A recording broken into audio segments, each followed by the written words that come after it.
Alô, galera do Mengão, aquele abraço. Eu sou o Alan dos Santos, falando do seu canal Flatube, o canal da galera. Eu vou trazer aqui uma notícia não muito boa, né, para nós flamenguistas aí, né? Uma possível saída do nosso lateral esquerdo, Ayrton Lucas, né? Pode estar indo para o mundo árabe aí, mas para ser mais preciso, para o Al Hilal, time de Jorge Jesus, né? Mas antes de mais nada, de a gente continuarmos com a notícia de hoje, né, nessa manhã de terça-feira, eu conto encarecidamente que você se inscreva no canal, ative o sininho de notificação para não perder nossos vídeos, deixe seu like, isso é muito importante para o canal, deixe seu comentário, você não sabe quanto você pode me ajudar fazendo esse simples gesto de colocar o seu like ou dar deixar um comentário, você não sabe quão importante é para o crescimento do canal. E eu peço encarecidamente que você me ajude a bater essa meta até o final do ano, de chegarmos a 1000 inscritos. Hoje nós temos um pouco mais de 335 inscritos, né? E precisamos bater essa meta aí até o final do ano. Eu conto com a sua ajuda e tenho certeza que você vai me ajudar. Aquele abraço. Vamos às notícias aí do Mengão. Jorge Jesus convence Ayrton Lucas e o Flamengo terá um lucro estratosférico aí, é o que diz a reportagem do Sport News. Ayrton Lucas aceita sair do Flamengo para jogar no Al Hilal e ser comandado aí pelo técnico Jorge Jesus. O italiano Rudi Gallet, que foi o responsável por trazer informação em primeira mão e atualizar, né, as tratativas, aí, as negociações. Agora só falta os times acertarem detalhes, documentação e trâmites para concluir a transferência. Isso porque, né, nós já trouxemos aqui até que ontem, né, segunda-feira, no vídeo da tarde, dos vídeos das 5h30 da tarde, nós postamos aí o vídeo e falamos aqui de uma possível saída do Ayrton Lucas, né? E nessa manhã de segunda-feira nós já temos nessa manhã de terça-feira, perdão, nós já temos uma atualização um pouco melhor. O atleta disse sim, ele já está disposto a sair. Os staff já está negociando já com o clube, com os clubes, né? E parece que as transações estão bem avançadas. A oferta gira em torno de 20 milhões de euros, né? E o Flamengo vai lucrar aí quase 68 milhões de reais, né? Visto que o Flamengo pagou 7 milhões de euros, cerca de 39 milhões, e agora vendendo o atleta por 20 milhões de euros, cerca de 107 milhões de reais na cotação atual, o Flamengo terá um ótimo lucro. Financeiramente, deportivamente, nós vamos estar tendo aí uma queda muito grande. Foi o que eu falei. No canal de ontem eu falei que essa janela de transferência mostrou aí, escancarou as portas de vez para quem estava achando aí que era mentira minha, escancarou de vez o que eu bati aqui na tecla há alguns meses, há algum tempo, né? Essa janela só está mostrando a incompetência do Marcos Braz, a incompetência da nossa diretoria, a incompetência do Bruno Spindel de não conseguir contratar e ainda assim enfraquecer o elenco. Então, o Jorge Sampaoli, que chegou no clube, ao invés de ter, depois da janela de transferência, um time mais forte para poder competir, ele tá tendo um time mais fraco. E é complicado. Aí depois reclama que o cara não acerta isso, não acerta aquilo. Pô, você tá tirando as peças do que o cara podia usar e não repõe. E aí alguns inscritos, algumas pessoas ali perguntaram, né, em off, se caso o Flamengo vender aí, concluir realmente essa venda aí do Ayrton Lucas, se pode, o Flamengo pode contratar algum jogador da Série B, da Série C, para poder estar colocando no lugar do Ayrton Lucas. A resposta é curta e grossa, não pode. O Flamengo só poderá colocar jogadores que estão sem contrato, né? Ou pegar os garotos da base, né? Inclusive, esse é o próximo assunto que nós vamos falar. Então, a possível saída do Ayrton Lucas é real. Ele pode estar saindo aí a qualquer momento. Falando aí de Ayrton Lucas, né, na possível saída do Ayrton Lucas, vamos falar aí de um possível substituto, né? Trata-se do jovem aí da base, Zé Wellington, né? O garoto vem se destacando nos jogos da base, né? Principalmente pela sua qualidade técnica. O jogador tem um ótimo controle de bola e um passe apurado aí, né? Sendo um dos jogadores que tem mais responsabilidade na saída de bola. A habilidade faz com que o atleta seja aí um dos batedores de falta e de escanteio da equipe, né? Pode ser que a gente venha matar 2 coelhos numa cajadada só, né? Porque hoje em dia nós não temos nem batedor de falta, né? E muito menos batedor de escanteio, porque quem bate as faltas e o escanteio é o Arrascaeta, que parece até um jogador de pelada quando vai bater uma falta. É incrível, um cara da qualidade do Arrascaeta não saber bater uma falta. Hoje, até a última vez aí, ele fez até um gol aí contra o Atlético Mineiro. Mas é um gol, é um jogo aqui e daqui a 10, 15 jogos ele vai fazer outra façanha dessa. Né? Tem muita gente que não gosta, que fale do Arrascaeta. Não, você não pode falar do Arrascaeta, não, eu falo a hora que eu quiser. E aí o que acontece? Nós podemos estar aí tendo aí um jogador aí que venha se destacar. É o que eu falei. Agora falando sério, falando na moral. O Flamengo, para reformular jogadores, para colocar esse Flamengo de volta aos trilhos, tem que tirar aqueles pessoal que está fazendo corpo mole. Não estou falando que em nenhum momento que o Ayrton Lucas seja esse jogador, até mesmo porque foi uma pedida aí do Jorge Jesus, né? E realmente o Flamengo comprou ele por 7 milhões e está vendendo por 20 milhões, é uma boa sacada, é uma boa venda. O único problema foi nós não temos tempo, né? Porque acabou a nossa o nosso direito da janela de transferência, então nós não temos tempo de contratar um outro cara para poder colocar no lugar. O único problema da história é esse. Não é a venda em si. A venda é ótima, é excelente. O Flamengo está lucrando, comprou por 7, está vendendo por 20 milhões, está lucrando. Lucrando até muito bem pelo lateral. Diga-se de passagem, né? Que até deu uma queda de rendimento, quem sabe até por causa disso também, né? Porque quando o atleta começa a deslumbrar um outro mundo, um outro lugar, o atleta começa a cair de rendimento, é normal. Aconteceu isso com o Paquetá, né? Quando o Paquetá ficou sabendo que ia para o Milan, um mês antes dele saber, ele já estava decaindo já aqui no Flamengo. Então, é normal, é mais do que normal. Mas voltando aí às qualidades do garoto, o Zé Wellington pode ser esse novo reforço da base aí, né? Vindo das categorias de base. A categoria de base do Flamengo é excelente, é uma categoria muito boa, muito forte. Tem grandes jogadores lá, né? E quem sabe não seja daí da categoria de base aí que nós vamos ter uma reformulação tão sonhada aí nesse elenco rubro-negro, né? Agora eu vou falar uma boa notícia aí pro Flamengo, né? Para torcedores do Flamengo, né? Desde a agressão do preparador físico Pablo Fernandes, né? A Pedro, no dia 29 de julho, o clima do Flamengo pesou. Tá um clima turbulento, tá um clima pesado, né? Só que a partir desse episódio dessa violência aí, o gerente de futebol, Fabinho Soldado, e o gerente técnico, Juan, precisaram aí se desdobrar para conter a crise com os jogadores e com a comissão técnica nos seguintes dias, no dia seguinte, né? Então tá aí, uma boa notícia, né? A gente descobriu que a gente tem um gerente de futebol, é o Fabinho Soldado. Você sabia que ele era gerente de futebol? Eu não sabia, tô sabendo agora. Até agora, eu não vi esse cara fazer nada. Aí precisou o Pedro apanhar, coitado, para o cara começar a trabalhar. Eu nem vou falar mais nada, cara. Eu ia falar aqui besteira, eu tenho que me segurar.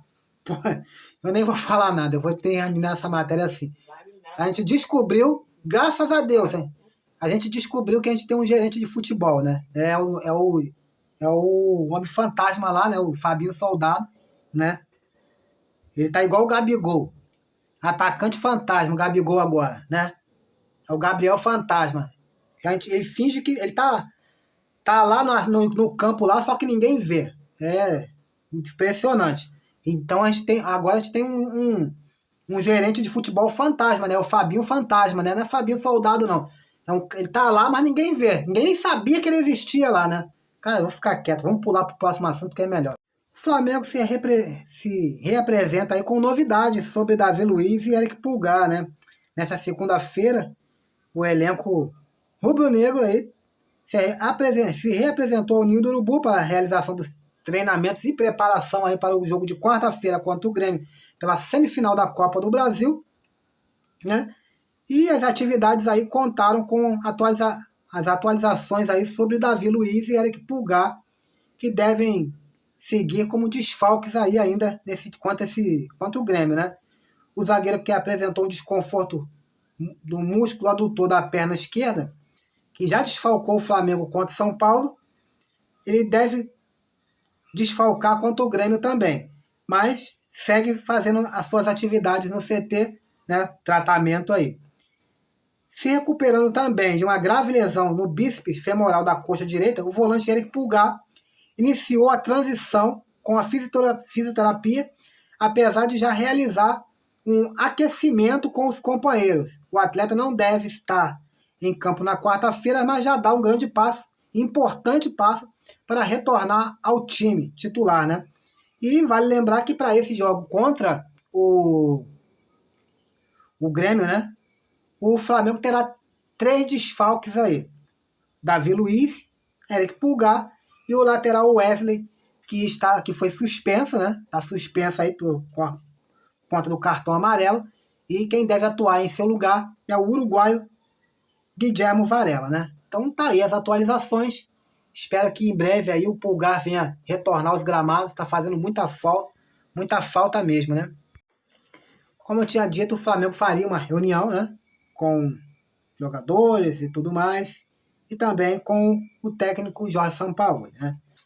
Desta vez, foi a vez do diretor executivo Bruno Spindel ter uma longa conversa com o argentino para passar confiança aí para ele, que ele não vai se e deixar claro para ele que ele não vai ser mandado embora aí, pelo menos até o jogo contra o Grêmio, né? O Flamengo que venceu o jogo de ida por 2-0, tem uma grande vantagem aí. Pode perder até mesmo por um placar de 1-0 ou por vantagem, né, de 1 gol. Que o Flamengo avance para a final. Então, tiveram uma reunião com os dirigentes ali e o diretor Bruno Spindel ali, diretor executivo, ele veio e passou adiante aí a notícia aí para o Jorge Sampaoli. Mas nós sabemos que essa diretoria tá meio que com a corda bamba, né? O Jorge Sampaoli tá com a corda no pescoço aí e andando na corda bamba. A qualquer momento ele pode se enforcar aí. Jogadores aí não confiam mais no seu trabalho, parte de alguns jogadores, né? Outra parte acredita ainda no trabalho do treinador. E o Flamengo tá uma bomba relógio. E essas notícias nós vamos ver. Agora eu falo para você. Se o Flamengo toma uma remontada do Grêmio e o Grêmio avance para a final e o Flamengo ficar de fora dessa final da Copa do Brasil, você pode ter certeza que no outro dia, no mesmo dia, nem no outro dia, vou falar na moral, no mesmo dia o Sampaoli será demitido. No mesmo dia.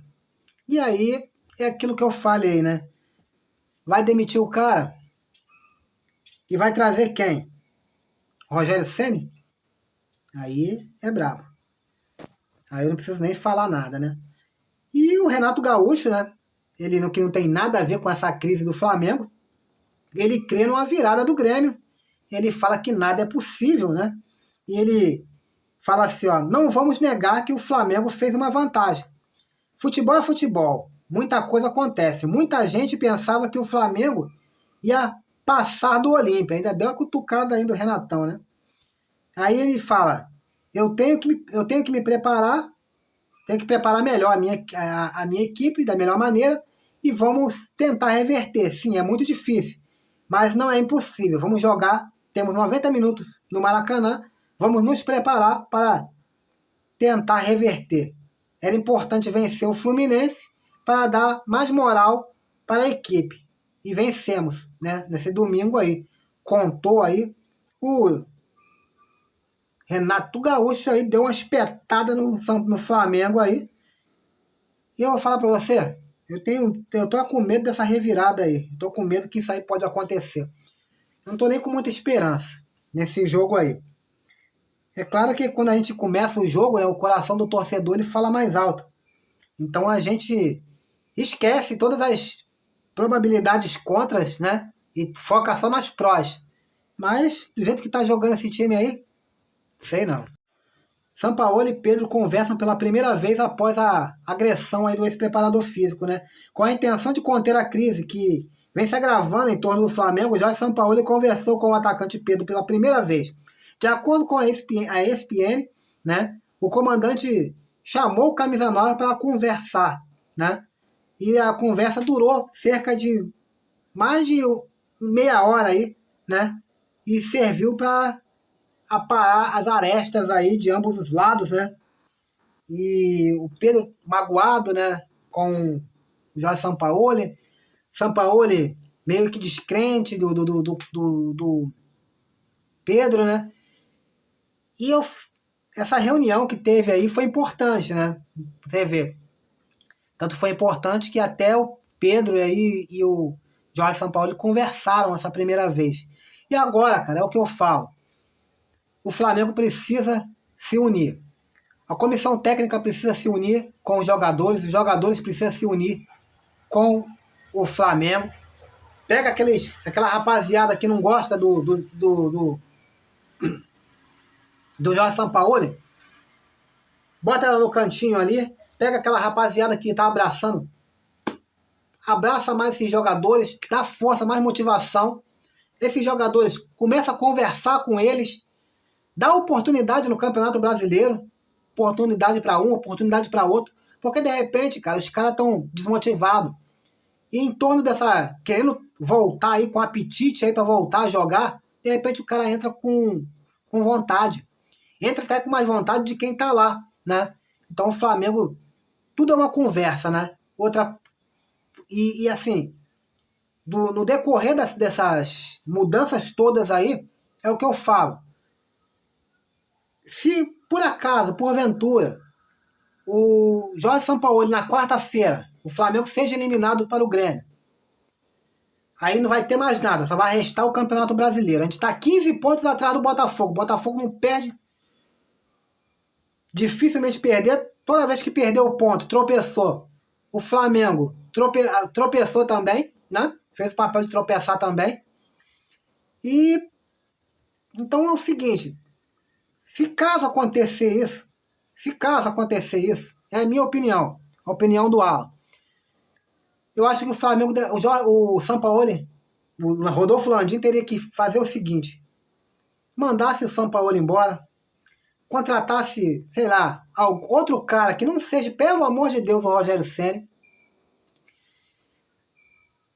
trazer imediatamente o Jorge Boto. Esse sim é um gerente de futebol à altura do Flamengo. Todo respeito ao Fabinho Soldado, Fabinho Fantasma, todo respeito ao rapaz, a você, meu amigo. Mas acho que você tinha que ficar lá no scout do Flamengo, né? Scalp é ótimo, né? Scalp é cortar os cabelos, né? É índio nem nada. Lá no scout do Flamengo. Lá na sala, monitorando novos talentos. Lá você fazia quietinho lá, sem brilho nenhum. Você fazia até um bom trabalho lá, meu amigo. Volta pra sua salinha lá. Fica lá dirigindo lá. Seja o chefe lá daquela rapaziada lá. Começa a buscar novos valores aí, porque o Flamengo só enxerga os valores da Europa, né? Só enxerga cara consagrado. E não vai atrás, não tem cacife para bancar. Já mostrou isso. Que lá os caras endurecem, aí o Flamengo oferece 12, os caras pedem 30. E vai pagar com o quê? Aí é o seguinte, reformula esse time todo. Traz um gerente de futebol. Mas traz agora. O Flamengo perdeu, traz o gerente perdeu na quarta, na quinta, vem atrás do cara. Entrega o clube na mão do cara. Vem dar uma olhada ali naquela rapaziada ali, naqueles jogadores ali. Uma olhada no sub-20 que vai estar subindo aí a base aí. Se pode aproveitar, quem não pode aproveitar. Deixa o cara contratar um técnico do perfil que agrade ao Flamengo, do perfil no qual agrade os jogadores do Flamengo, no perfil no qual esses jogadores possam se adaptar melhor. Mas um cara competente, um cara do estilo do Carlos Carvalhal, um cara do estilo do Jorge Jesus, um cara do estilo do Abel Braga, do Marcelo Galhardo, né? Um cara desse top. E aí reformula esse time, pelo amor de Deus, para 2024. E nada de dar 60 dias de férias pros caras. Pelo amor de Deus, não cometam esse erro de novo. Você vê aí, cara, como tá o Flamengo. A draga que tá o Flamengo. Começa a repensar. Isso é um apelo que eu faço do seu humilde torcedor rubro-negro aqui. Agora, galera, mais tarde nós entraremos com outro vídeo aí. Fique com Deus. Fui.